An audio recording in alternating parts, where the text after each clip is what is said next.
Hey, Toothers, it's me. I keep failing at getting a decent recording out. I had one that I thought I liked, and then I listened to it, and I didn't. I've definitely talked about this before and talked about the nature of this off-the-cuff recording, but, someone at work reached out to me to just thank me for all the work that I've done this year, how hard I pushed and how much I sacrificed and blah, blah, blah. And I was, of course, grateful to them for all of their tenacity and trying to drive some sense into some people, hopefully, about certain parts of what I do through the year. And it was nice, it was nice to get that pat on the back. We're not always told how grateful people are for us and how we are for them. And I try to do that at work. I try to apologize to people if I'm having to apply pressure on them for a deadline. I thank them or their team, or I call out people specifically in front of their team to just how appreciative I am for their help, because there's so much that we can't do on our own, and we have that in life too. There are people that, hopefully, we have people in our lives that they don't stop, they don't give up on us, and sometimes that's hard for them, and sometimes they should. I've told some people before that I'm not worth the effort, and they disagree, and they're still around trying to help me. And I'm grateful for that, and I'm grateful for people's capacity for hope and help, being stronger than my anxiety, depression, low self-esteem, all that nonsense. We are alone in so many aspects of our existence, but have a decent circle of people around you, whatever size the circle is, and it may fluctuate, it may get bigger, it may get smaller, it all depends. It's just sometimes the right people aren't always able to be around. It's important to take the time out to lift each other up, to remember even the little things. I'm pretty honest with my kids. I don't generally talk them up for the sake of talking them up, but I thank them for putting up with me a lot of times. I think I mentioned if I'm having an off day, I apologize ahead of time. They say it's okay, and we get through it.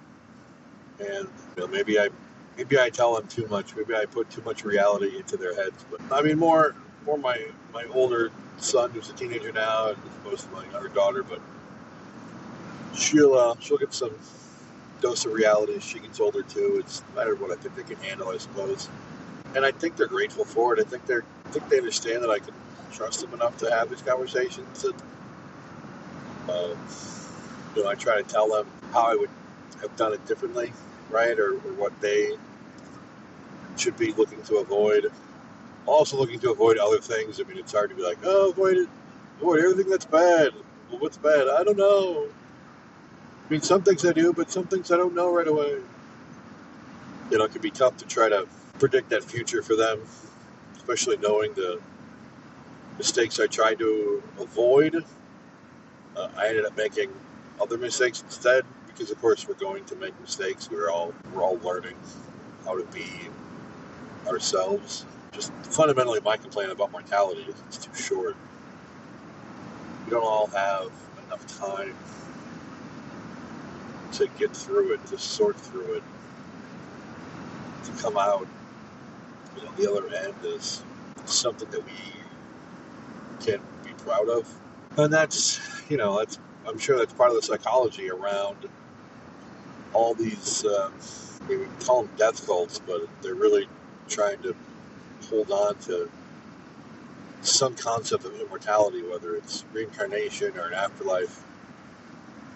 They want to believe that there's something continuing after this attempt to be a person, and they're just, I mean, there isn't any proof that there is. There's hope, there's anecdote, there's reading into things, there's confirmation bias, there's all kinds of logical fallacies and just emotional desires that go into that sort of fantastical wish thinking. And I don't blame people for wanting that, right? Weirdly, as much as I have thought about not being around anymore, one superpower I think I would want is a pretty decent semblance of immortality. I mean, invincibility completely would come in real handy, but to be able to keep trying, to be able to keep getting better, to keep improving, to keep learning, yeah, I think that would be ideal for someone like me. I know other people they get tired of all of it, and I think for my part, I'm also assuming certain other factors or hoping for certain other factors. I mean, I think if I could be a character from any literature, it'd probably be Elrond from Lord of the Rings, just because I like how he operated. I like how he had a haven for people, and was very interested in knowledge, and he had great hair, right? It's simple things like that I enjoy, that I would want to be able to somehow emulate, right? Somehow be able to have, or Thanos, when death hated him, so he was immortal. That would probably be coming handy too. But that's at the other end if I want to be angry and vengeful, but I still want that opportunity to keep trying. And but I digress, as is typical. I think this time of year exposes more distinctly aspects of what it means to care and what it means to live in a capitalistic, consumerist society where you're sort of forced to think about what you want to provide to people as a gift, as a card, as an update to what you're doing, versus the reality of what can you actually handle. I grew up poor to the point where there was at least, 1 year I got gifts from a church group wanting to help out less fortunate kids. I mean, they were great, but it still meant something. It meant something more that my mother, took the initiative to find this stuff because we couldn't afford anything. It just wasn't in the cards. And I definitely for a while have taken on this idea of needing to have stuff, and it's taken time to really sift through that need, I guess, and I need in air quotes, to really think about what it is that I want, what am I going to do with it. And I've got too many books to read, but I just like collecting knowledge, collecting information. You just spend more time, reading it and learning from it. But I'm also trying to read to figure out, well, how can I distill this in a way to explain to people? And that can be tough because, I come at it from a limited knowledge, really. I'm not as well versed or well educated in much of the topics I talk about. I try to find a way to provide what am I trying to say? See the potential metric that I have, which is about people, progress. Oh God, that is a big truck. Progress and okay. Sorry, I forgot what I was talking about. Just a metric that people matter, I guess, and that we're all the same. Just have different circumstances that we have to deal with. We're given, certain hands to play, and some people can play a bad hand, and most people can't. And for some people, the bad hand in a game that's designed to be run against you, it can't just beat all those odds all the time to make it, which is part of why we need other people, part of why we're grateful to those who have our backs and who will challenge us and who will care about us, who will be what we need, even if we don't always understand what that is at the time, even if we don't always really appreciate that what they are providing for us is what we need. And I don't want to pretend that someone being horrible to you and you managing to get out of that situation, finding yourself and being able to live a good life. Like I don't want people to have to go through that horror. I don't want people to have to go through what a lot of people have to go through, just so that something good can come out of it.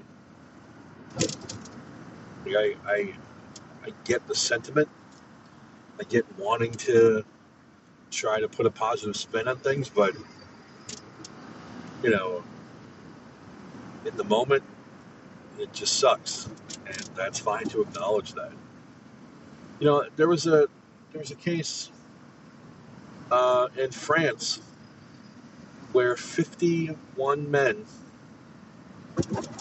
were convicted